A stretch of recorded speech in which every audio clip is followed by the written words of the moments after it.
وحكلا أي كهلا مركي وحين أقول كان كهلنا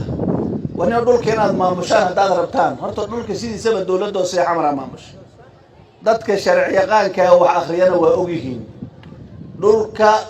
yani gobolka banaadir ku yaalo aniga gobolada kale cidii ay qusaysa ka hadlayso bariyahan uu kulli gobolka ay ka hadlaan ayaga laftirkooda sida la sheegay qaranka intiisa kale warka wahayaan dhulka gobolka banaadir qaranka Soomaaliyeed waxa uu mas'uul ah dawladda hoose ee xamar ayaa uu mas'uul ah sidaas waxa qaba sharciga la yiraahdo sharci number 10 ee soo baxay 1980 annaga uga mas'uula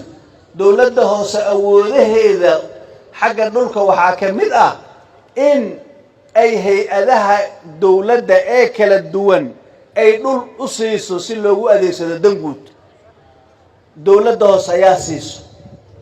dhulalka hadda arkaysiin danta guud waxa asteeyay oo dhiiba asalkeeda dawladda hoose horta barwaada dawladda hoose markay saa u siiso haddii dan guud loo adeegsado oo loo adeegsanayna dantiisa guud buu noqonayaa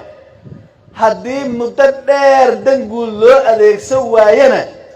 oo maslaxadaas loo adeegsan waayo duruuf kasta ku dhacday dhulkaas dawladda hoose ayuu u soo noqonayaa ciddii warkaas rabto tartiibkeed sharcina barteen qodobadiisa koobaad toddobaad 15aad 16aad ka akhrisato halkaan yani qodob ugu faahfaahin karo laakiin halkaas ama xeerka madaniga Soomaaliyeed ee yani qodobkiisa 87 si fiican u akhrisato dhulka dawladda hoose ayuu saas ugu soo noqonaa haddii markaan mararka qaad waxa dhacdo in dawladdii hay'adihii la siiyay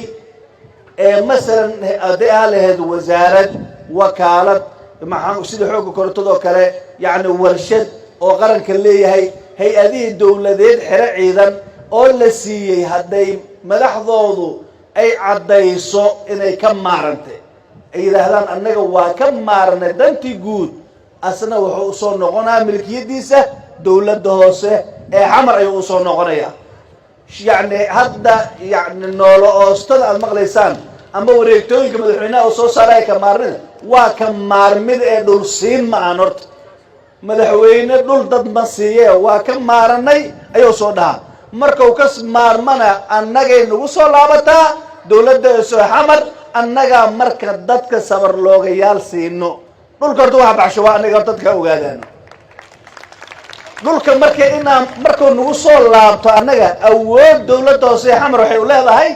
in ay siisa cidii ay u aragta maslaxada magaalada inay ku jirto